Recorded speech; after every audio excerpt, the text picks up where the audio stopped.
सत्यव्रत जी, क्या काउंटर है आपके पास इस इमोशनल अपील का जो भूपेंद्र सिंह हुड्डा ने कहा है, और वो ये भी कह रहे हैं कि 2024 में बीजेपी पिटने के लिए तैयार रहे?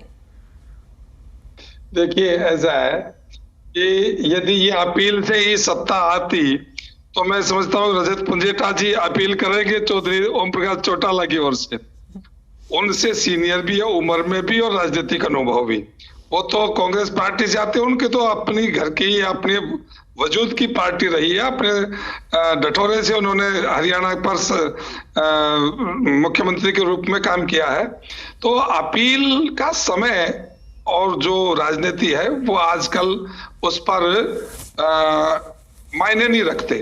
मैं समझता हूं कि केवल राजनीतिक पैतरा है और उस राजनीतिक पैतरे का वर्तमान समय में इसका कोई लाभ नहीं मिलने वाला, क्योंकि 2024 में सत्यव्रत जी, जनता बहुत भावुक होती है, ये आप जानते हैं।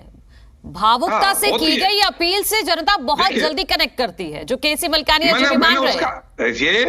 मैंने उसका पहले कहा ना कि भावुक अपील होगी तो भूपेंद्र हुड्डा जी से पहले अपील ओम प्रकाश चौटाला जी की होगी। क्यों भूपेंद्र सिंह हुड्डा जी नहीं कर सकते हैं भावुक अपील? हाँ, मैं अभी सुनो तो सही।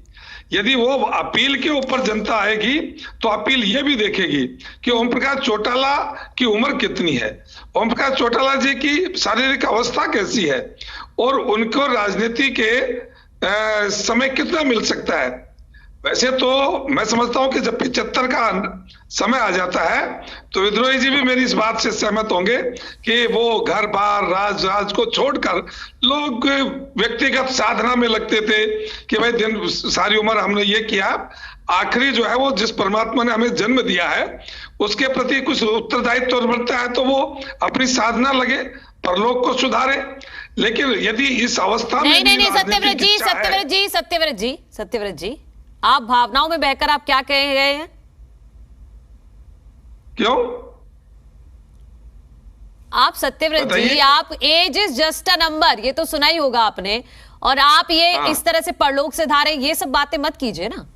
नहीं, क्यों नहीं करेंगे यार। व्यक्ति का जीवन जब आता है तो धर्म अर्थ काम और मोक्ष की प्राप्ति के लिए होता है, केवल ये चुटकुलेबाजी के लिए थोड़ी आता है। जीवन का लक्ष्य क्या है, उस लक्ष्य के अंदर अरे राजनीति में जीवन का लक्ष्य क्या होता है? राजनीति में जीवन का लक्ष्य क्या होता है? जिसका आदमी की एक समय होता है, आदमी का एक काल होता है, उसने अब अपना काम करने का एक समय और तरीका होता है।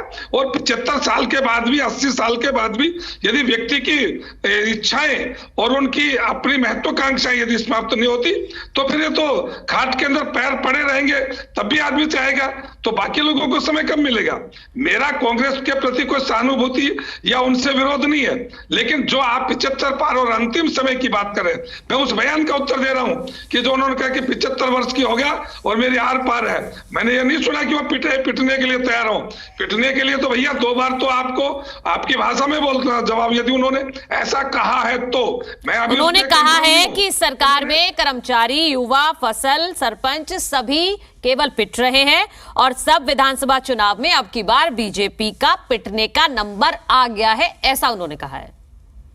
ये वो उनके लिए लागू होगा, मैं मानता हूं, कोई बात नहीं है। लेकिन जो समय का तगाजा और जो पीछ हो गया वो भाव आगे नहीं आता, जमाना गया, अब वापसी अब किसी की होती नहीं है। उनको भी सोचना चाहिए कि एक एक करके जैसे कांग्रेस के सब नेताओं को उन्होंने निकाल दिया, समय उनको भी निकाल देगा। ऐसा समय नहीं है।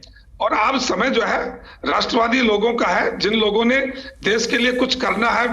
ये तो लोग किस लिए लग रहे हैं, न हरियाणा के लिए लग रहे, न देश के लिए लग रहे, ये तो मैं और मेरे परिवार के लिए लग रहे हैं। परिवार से बाहर की सोच नहीं है, परिवार से बाहर कभी कुछ काम नहीं किया, बच गया तो अपने सजातीय या अपने स्व परिजनों के लिए, उससे बाहर तो कोई सोचा ही नहीं।